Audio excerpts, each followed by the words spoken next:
poucas palavras. Um olhar sobre o mundo, a vida e a sociedade, à luz da Palavra de Deus, com Augustus Nicodemos. Estamos começando então mais uma edição deste programa e hoje a gente vai falar sobre a Palavra de Deus. Na verdade, nós sempre falamos sobre a Palavra de Deus, mas especificamente nesse tema. Pastor, como vai? Com a graça de Deus, pela misericórdia dele, muito bem, caminhando aí na presença do Senhor, juntamente com a esposa, filhos. Graças a Deus por tudo. E obrigado pelo privilégio, que temos de juntos fazermos esse programa e oferecermos esse conteúdo para o povo de Deus espalhado pelo mundo.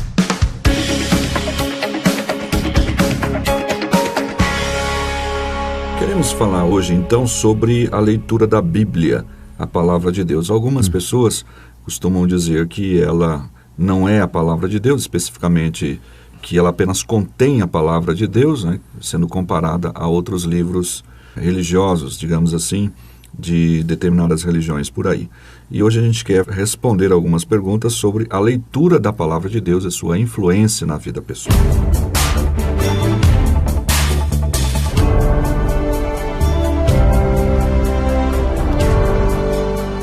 Bem, a leitura da Bíblia então, pastor, por onde eu devo começar a ler? Alguém que está começando na fé, na caminhada cristã, e como é que ela deve começar a ler a Palavra de Deus? E há um e-mail aqui do nosso ouvinte, o Henrique Dimas, que tem a ver com essa questão, Qual é a diferença entre ser e conter a Palavra de Deus, na importância de ler a Palavra de Deus? Muito bem, vamos começar com a indagação por onde começar a ler a Bíblia. A minha sugestão sempre tem sido, a quem faz essa pergunta, que comece lendo pelo Evangelho de Marcos. O Evangelho de Marcos traz o registro dos fatos acontecidos com a pessoa de Jesus Cristo e a importância e a implicação deles, e serve de base para tudo mais que vem depois no Novo Testamento. E depois de ler, começando com o Evangelho de Marcos, ler os demais evangelhos, depois o livro de Atos, as cartas de Paulo, a seguir a sequência que está no Novo Testamento, só começando com o Evangelho de Marcos. E depois a pessoa pode ir para o Antigo Testamento, e começar mesmo de Gênesis, a ler lá do começo, seguir toda a sequência do Antigo Testamento. Então, mas começar com o Evangelho de Marcos sempre é bom. E temos aí a pergunta do nosso ouvinte, o Henrique, O Henrique Dimas, que quer saber qual é a diferença de conceito entre a Bíblia e a Palavra de Deus e a Bíblia contém a Palavra de Deus. Essa diferenciação ela é resultado de uma disputa teológica de alguns séculos atrás, Henrique, em que alguns estudiosos começaram a dizer que a Bíblia ela contém erros e palavras humanas, e que o alvo do intérprete era achar a palavra de Deus dentro da Bíblia, porque nela se misturavam palavras humanas e palavras divinas. Então, eles diziam que a Bíblia toda, ela não é a palavra de Deus, mas ela contém a palavra de Deus. A resposta que foi dada, e que é a resposta padrão dos conservadores, dos reformados, é que a Bíblia toda, do começo ao fim, ela é a palavra de Deus. Mesmo quando os homens é que estão falando, por exemplo, no sermão de Pedro, que está registrado no livro de Atos, o sermão de Paulo, que está registrado no livro de Atos, ou mesmo as cartas de Paulo, de Tiago, de João, foram palavras inspiradas por Deus, embora escritas por homens, mas elas são, na verdade, palavras de Deus e devem ser consideradas assim. Então, para nós, a Bíblia é a palavra de Deus, ela não contém, mas todas as palavras da Bíblia são inspiradas por Ele e refletem aquilo que Deus queria que a Bíblia dissesse. Inclusive revelando os defeitos desses próprios escritores, muitas vezes. Não é isso que é interessante? Não é? Se eu fosse escrever um livro de religião, eu procuraria evitar registrar os erros e falhas meus e de outras pessoas, para não cair em descrédito a religião que eu estou avançando. Mas a Bíblia, como é um livro inspirado por Deus, ela não poupa nem os autores bíblicos, E revela os defeitos de Pedro, os defeitos do rei Davi, os defeitos de Moisés, que são autores bíblicos. E então vamos responder agora outra pergunta, sobre como continuar a responder aquela pergunta sobre como ler a Bíblia, Sim.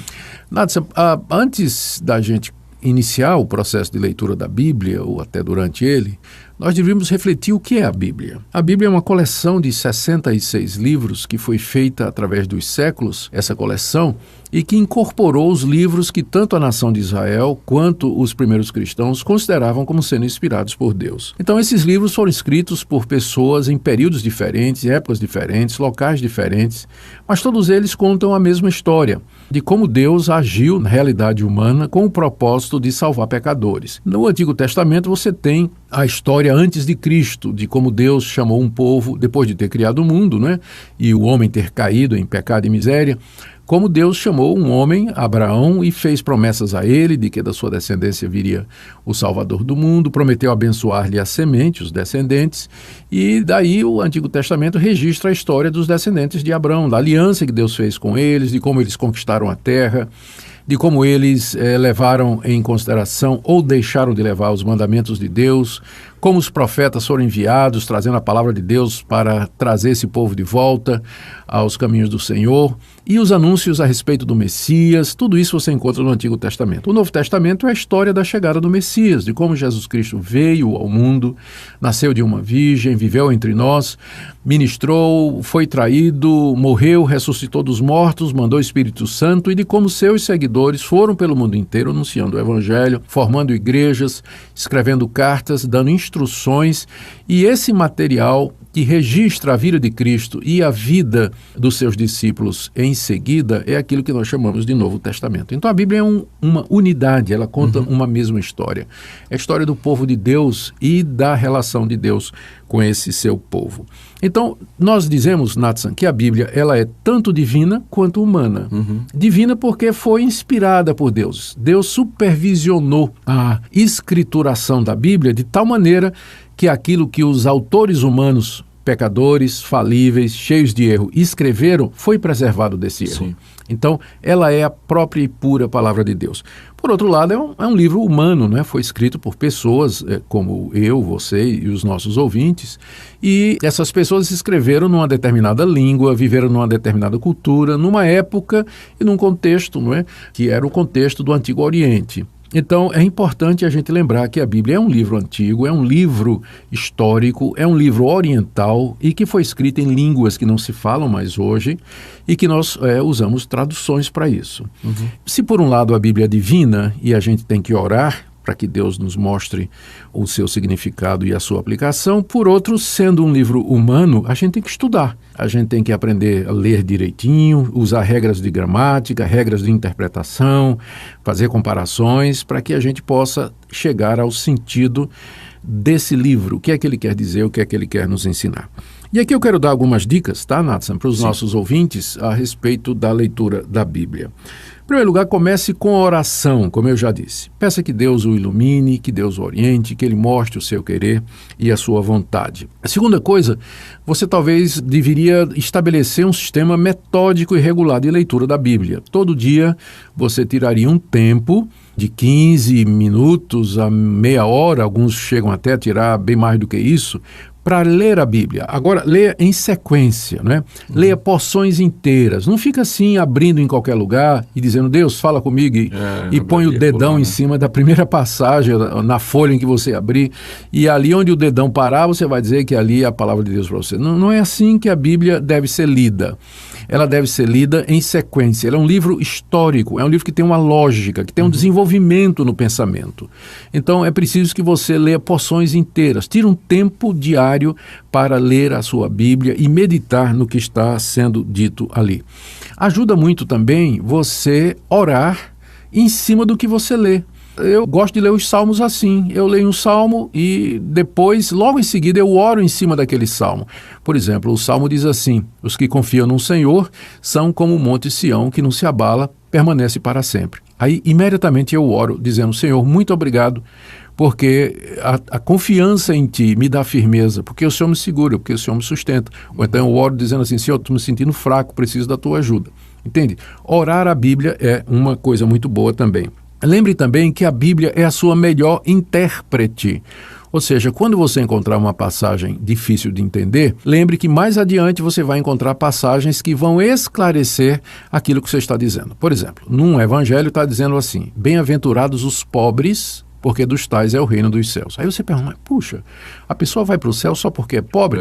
Só que aí no evangelho seguinte está dizendo assim, bem-aventurados os pobres de espírito, porque deles é o reino dos céus. Então, a pobreza que a Bíblia menciona como sendo aquela que vai entrar no reino de Deus não é a pobreza física, a pobreza financeira, mas é a humildade.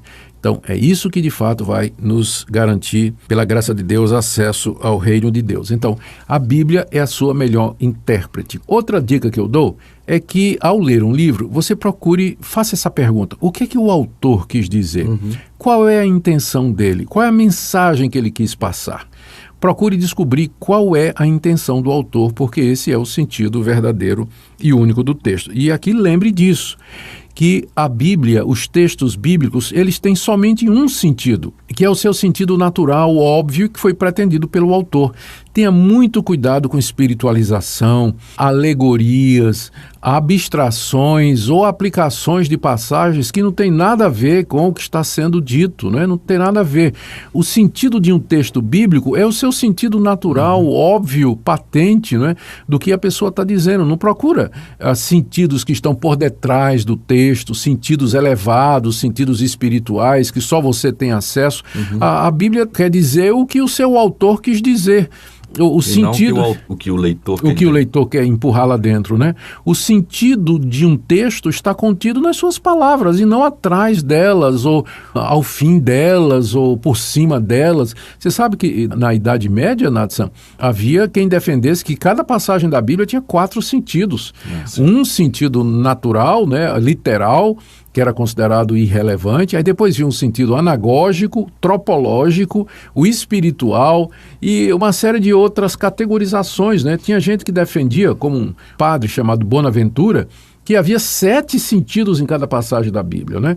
Na verdade, as passagens da Bíblia têm um sentido só, que é aquele pretendido pelo seu autor, inspirado por Deus, e que geralmente é o significado simples, natural, lógico e óbvio do texto. Tenha cuidado também com texto fora de contexto. Isso. Tem uma passagem que o pessoal gosta muito de usar como slogan, um ao outro ajudou e ao seu companheiro disse, esforça-te.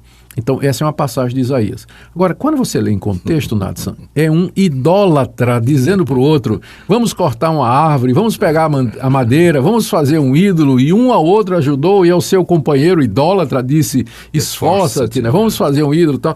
Texto fora de contexto. Então, para evitar isso, você tem que ler passagens inteiras. Sugiro também que você tenha uma Bíblia padrão para você usar como Bíblia de leitura, sugiro a Almeida atualizada.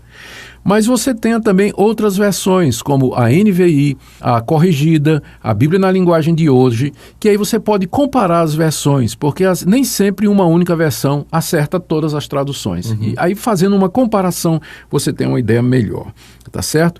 Bíblias de estudo ajudam, mas tenha cuidado com determinadas Bíblias de estudo. Eu recomendo a Bíblia de Estudos da NVI, a Bíblia de Estudos Genebra, essa em particular, principalmente, a Bíblia de Estudos Shed. Então, são Bíblias que eu recomendo, que são Bíblias com comentários muito coerentes, muito positivos e muito centrados, tá bem? E também, quando você puder, comprar bons comentários. Eu acho que eu fico por aqui. Muito obrigado pela oportunidade, Natsan, e eu espero que esse programa seja uma bênção na vida dos nossos ouvintes. Que bênção. Eu posso fazer um pequeno... dizer o que eu faço aqui quando eu estou lendo a Bíblia, assim, de forma devocional. Por favor. Eu leio aquele texto, né? Passagens relacionadas com ele, procuro descobrir qual é o mandamento que está descrito ali, o atributo de Deus, o que ele me apresenta de Jesus, o pecado a ser evitado, a lição principal e a aplicação pessoal. Bom demais. Tá bom? Bom demais. Espero que os nossos ouvintes anotaram, senão pode ouvir de novo o programa. Isso. E pode usar como guia para a leitura da Bíblia. É legal. Em poucas palavras, um olhar sobre o mundo, a vida e a sociedade, à luz da Palavra de Deus. Apresentação, Natsan Matias. Comentário, Augustus Nicodemos. Um programa da Primeira Igreja Presbiteriana de Goiânia, Rua 68, esquina com 71, Centro. Visite o nosso site www.pipg.org. Apoio Seminário Presbiteriano Brasil Central, Goiânia.